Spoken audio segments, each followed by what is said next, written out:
Fala, galera! Vamos falar hoje de um tema que é polêmico. Eita! Vamos falar sobre precificação de serviços de engenharia e arquitetura. Olá, eu gosto de dinheiro. E aí, vamos fazer um grande parênteses antes de eu começar, para que não haja erro de entendimento. Eu fiz uma palestra sobre precificação lá em Florianópolis. Eu sou aqui de Recife, tá, gente? E no final da palestra, né, que tinha gente de lugar do Brasil todo, eu entendi que em alguns lugares as pessoas entendem como precificação de serviços o serviço de orçamento de obras. Então, assim, eu não vou falar agora de como você precificar uma obra ou uma reforma. Eu vou falar agora de como você cobrar, precificar o seu serviço como engenheiro ou arquiteto que está prestando serviço, seja ele qual for, seja projeto, orçamento. Entendido até aqui? Já aproveita e me segue nas minhas redes sociais, vou deixar aqui na descrição. Se inscreve no canal e também eu vou deixar no link aqui do vídeo na descrição e também um QR Code do nosso grupo de orçamentação. O nome é Orçamentação Clube, a nossa comunidade de orçamento, é o nosso grupo onde a gente troca ideia, onde a gente compartilha informação, onde a gente tira dúvidas. Para quem, Jai? Para a patotinha do orçamento. É para quem já trabalha com orçamento ou está aprendendo, é um lugar para a gente aprender e crescer junto. Quanto que paga, Jai? Nada, é gratuito, é uma comunidade gratuita realmente para que a gente possa aprender junto e avançarmos juntos no orçamento de obras, certo? Então vamos falar de precificação. Vamos começar fazendo um panorama do que a gente vê por aí no mercado. Hoje, gente, só contextualizando vocês, eu tenho empresa, né? Então eu presto serviços também. Então eu faço a minha precificação de serviço. Eu mando uma proposta para o cliente para dizer para ele quanto que vai custar o meu serviço, para ver se ele me contrata ou não. Mas também, como orçamentista, eu tenho acesso à precificação de outros profissionais. Então, eu sei quanto alguns outros profissionais cobram, eu recebo propostas também, porque às vezes eu contrato, terceirizo alguns serviços da minha empresa e também às vezes eu preciso colocar esse custo no orçamento de obras, certo? Então, eu vejo muita coisa, tanto do ponto de vista quem contrata, quanto do ponto de vista que é contratado, certo? Então, eu vou começar a elencar para vocês aqui alguns problemas que eu tenho visto no nosso mercado de engenharia, arquitetura e construção, certo? Em primeiríssimo lugar, a gente tem um problema de insegurança por falta dos profissionais. Como assim, Jai? É aquele profissional que não sabe cobrar pelo trabalho dele. E tá assim, ó. Quem nunca viu aí, e eu vejo com uma certa frequência, nos grupos de WhatsApp, o pessoal perguntando, galera, quanto é que vocês cobram no projeto de incêndio? Se ele tá perguntando para um bando de colegas desconhecidos, é porque ele não sabe. E isso me assusta, porque esse profissional ele não sabe precificar a hora dele, ele não sabe quanto cobrar o trabalho dele, e eu não preciso nem falar, né, gente, que uma precificação errada gera muito prejuízo, tanto para o prestador de serviço, para o profissional, quanto para a empresa que está contratando, certo? Esse é um primeiro ponto, insegurança. Segundo ponto, que a gente vê como problema de precificação é alguns profissionais, eles prestam serviços de forma esporádica. É o que a gente chama dos freelancers, né? Então, às vezes o profissional ele é CLT, mas pega ali um extrazinho de noite, final de semana. Já, e qual o problema disso? Problema nenhum. Ele tá no corre dele, ele tá fazendo a graninha extra dele, o super apoio. Mas qual é o problema de você ser um prestador de serviço freelancer? Porque como você não tem uma recorrência, você não vive daquilo, então você pega um projetinho ali a cada 6 meses, fica mais difícil você ir tendo essa constância para que você possa ir regulando, ajustando o preço dos seus serviços. E muitas vezes até você pega até no desespero ali, porque quer fazer uma graninha extra, e você acaba não cobrando o quanto se deve. Combinado até então aqui? Entendido até aqui? Que é você pegar um trabalho hoje sim, um ano não. Isso lhe deixa com falta de constância para que você consiga precificar corretamente seu serviço, certo? Um outro problema que eu encontro, e isso aí também acontece comigo, tá, gente? É a falta de clareza do escopo inicial do trabalho. Então, muitas vezes o cliente ele quer lhe contratar, mas o cliente nem sabe direito o que ele quer, né? É um orçamento preliminar? É um orçamento executivo? Como é que estão os projetos? Às vezes o cliente nem tem projeto de arquitetura ainda e quer que você passe um preço, então fica muito difícil a gente precificar corretamente se a gente não tem ali um escopo de trabalho, o serviço bem definido do que a gente vai fazer, do que o cliente espera e do que a gente vai entregar, concorda? Porque a gente cobra baseado no trabalho que aquilo vai demandar para a gente e no que eu vou entregar, né, na nossa entrega. Um outro ponto também que eu vejo como problema de precificação é a falta de contrato. Então, o que é que isso acarreta, Jai? Acarreta aqui, fica ali um tratado de boca, de WhatsApp, né? Não tem registro, não tem direitos e deveres registrados, o prazo ali definido, o contrato assinado entre as partes, e aí essa precificação, essa proposta, ela fica solta, né? Às vezes o cliente some, te dá um calote, e você não tem ali um contrato, uma assinatura, para te garantir ali o mínimo, que é o cliente pague o que foi acordado com você, certo? E outro ponto também que eu vejo como problema nessa parte de precificação é que a gente tem poucas referências para a gente basear o preço do nosso serviço. Então, o pessoal até fala assim, o CREA deveria fiscalizar o quanto que o pessoal está cobrando, ou quanto o pessoal está recebendo de salário, o CREA, o CAL, enfim, sempre a gente escuta isso, porque a gente tem poucas referências hoje de caderno técnico, de um normativo, de um livro, alguma coisa que nos oriente a cobrar o justo pelo nosso trabalho, né? Concordam até aí? Então, a gente contextualizou os problemas, certo?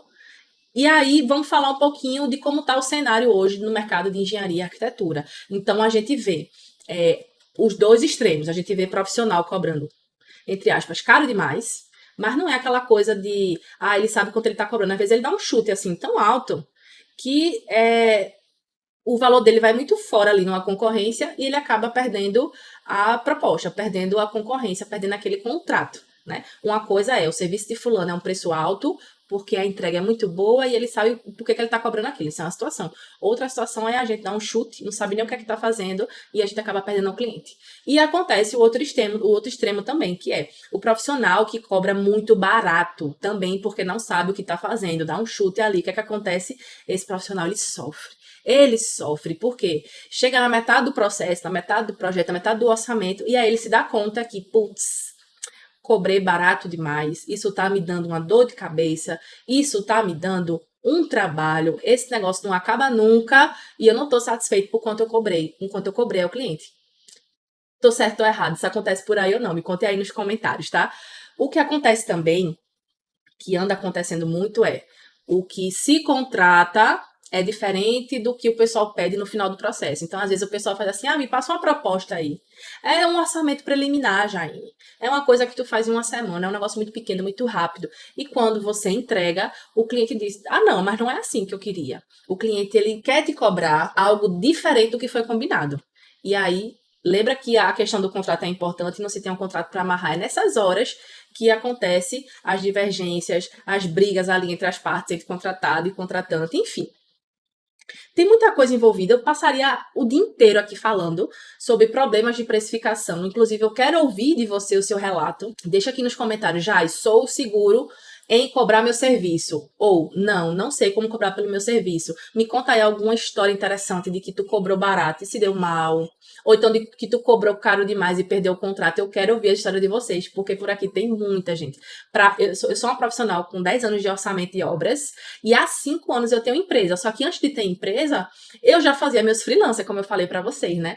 Eu trabalhava CLT e fazia ali meus por fora, final de semana. Então, eu já tomei muito prejuízo, já entrei em muito contrato complicado, já me meti em cada enrascada. Então, essa minha bagagem hoje me fez ter maturidade sobre o trabalho que a função que eu desempenho exige de mim, o que é que me demanda eu fazer um orçamento, quantas horas eu faço um orçamento.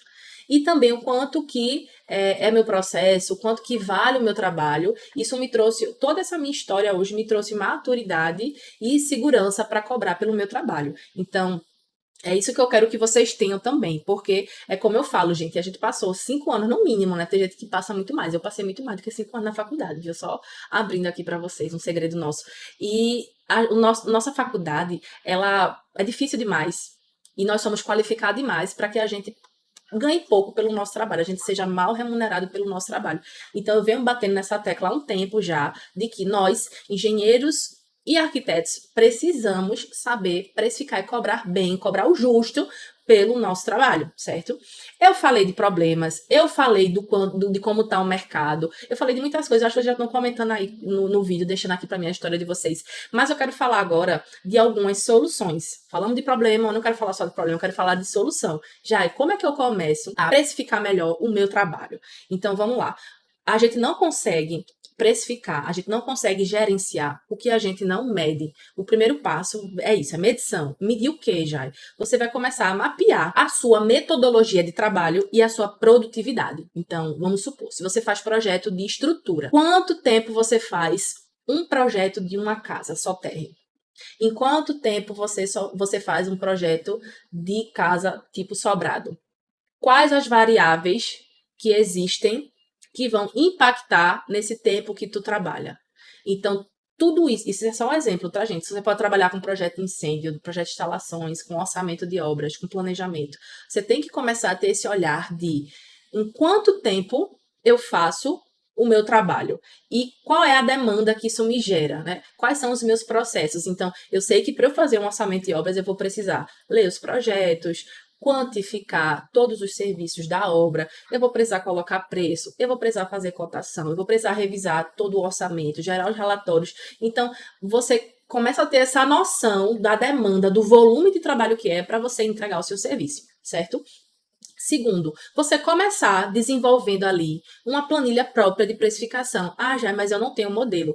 Começa registrando, meio que fazendo um histórico dos serviços que tu pega. Então, por exemplo, acabei de fechar aí um projeto ou um orçamento de uma casa de 200 metros quadrados, eu cobrei X. Anota na planilhinha, deixa lá guardado para tu ir construindo já o teu histórico de preços, a tua base de precificação, porque lembrando, gente, precificação para cada escritório, para cada profissional, para cada serviço é diferente. Tem N variáveis, então comece fazendo esse estudo, essa concentração de informações para servir de base para você fazer as próximas precificações. Outro ponto também é você ter mapeado quais são os seus custos fixos e custos variáveis para que você desempenhe o seu trabalho. Então, vamos lá. Eu tô considerando que você é um projetista, um orçamentista, tá? Então, você tem que ter ali em mente quanto que você gasta de internet, de energia elétrica, de licença de softwares, de visita técnica, de aluguel de escritório, de algum estagiário que você tenha. Então, se você ainda não fez esse apanhado de informações, esse mapeamento de quais são os seus custos fixos e variáveis para que você funcione, para que você entenda ali o seu custo de produção, então já começa a fazer isso de forma gradual. Claro, você não vai conseguir mapear tudo do dia para a noite, mas já abre uma planilha ali, já vai começando a alimentar e você vai acrescentando informação à medida do tempo, tá? Outro ponto também é você ter modelo de contrato, para que você amarre essa precificação a um acordo ali entre as partes. Então, eu sempre falo que o contrato da gente, do Ultimate, que é a minha empresa, o contrato da gente está sempre evoluindo, porque a cada porrada que a gente toma, e isso é normal, tá, gente? Poxa, eu deveria ter colocado isso no contrato. Poxa, eu deveria ter colocado essa cláusula. Você vai lembrando, você vai ganhando experiência ali e vai deixando cada vez mais o seu contrato mais robusto, tá? Lembrando que precificação e contrato andam junto, porque você precifica, põe na proposta o que o cliente aceita, né, da sua proposta, você coloca no contrato e você assina entre as partes para que fique ali firmado o acordo de trabalho de vocês, certo? E um outro ponto também é você considerar nas suas precificações, que eu vejo que isso é uma coisa que diversos profissionais erram muito, é você considerar, estimar a quantidade de visitas técnicas e de reuniões que você vai precisar ter com o cliente. Gente, isso é muito importante. Principalmente você tem que se deslocar presencialmente. Então, você vai ter ali um custo de gasolina, ou de passagem, ou de Uber, ou de aluguel de carro. Você vai precisar fazer uma refeição, um lanche, um almoço. Isso tudo é custo, fora o tempo que você vai estar desprendendo naquela visita técnica, naquela reunião, porque tudo é sua hora produtiva. Então, você precisa ter estimado isso. Quantas reuniões eu vou precisar ter, mais ou menos? Eu vou precisar fazer visita na obra? Eu vou precisar fazer visita para o cliente? Então, você tem que estimar isso, porque tudo isso é custo, né? Tudo isso é hora produtiva sua que está sendo gasta, né, naquele projeto e precisa, sim, ser remunerado. Eu sempre falo, colocar a previsão de reuniões de visita técnica e um percentual de margem de erro, porque a gente sabe que, geralmente, contratos de prestação de serviço de engenharia e arquitetura sempre se estende mais do que o previsto. Ah, esse projeto aqui era para eu passar 2 meses e já estou há 4 meses nesse projeto, porque vai, volta, revisa, o cliente muda. Então, você precisa também considerar uma margenzinha de erro, né? Uma margenzinha de risco, que chama. Essas são algumas soluções, algumas dicas que eu posso dar para vocês, para que vocês comecem a melhorar essa precificação de vocês. Claro que Precificação, como eu falei, é muito individual, ou você precisa seguir um método, certo? Você precisa ter uma linha de raciocínio ali, um modelo de planilha, mas tudo isso que eu já falei para vocês já traz uma clareza de problemas que a gente tem para solucionar e de possíveis soluções também que vão te ajudando, certo? Eu vou trazer um próximo vídeo para vocês, meio que uma parte 2 dessa, mostrando uma coisa mais prática. Eu quis dar essa introdução para vocês mais teórica, para que a gente possa conversar sobre esse cenário, né, da precificação da nossa área, mas eu quero trazer para vocês também um segundo vídeo de parte prática, né? Algumas dicas, algumas ferramentas que eu tenho gratuitas para poder disponibilizar para vocês. E eu quero muito, tô muito curiosa para ver nos comentários o que é que vocês acham, como é que vocês estão fazendo a precificação de vocês, se vocês sentem segurança ou não. E lembrando, gente, me sigam nas minhas redes sociais para vocês verem conteúdo diário, conteúdo de bastidor, no Instagram. Eu sou uma versão um pouquinho diferente dessa daqui, uma versão mais natural ali, engraçada, meu dia a dia. Eu mostro o escritório, eu mostro o bastidor, eu dou uma dica, eu compartilho meu dia a dia com vocês de engenheira e empreendedora. E, repito, entrem na nossa comunidade Orçamentação Clube para conteúdos gratuitos, exclusivos. O que está na comunidade está só lá, não bote em outro lugar, porque eu quero honrar quem quer andar comigo, tá, gente? Beijo e até o próximo vídeo.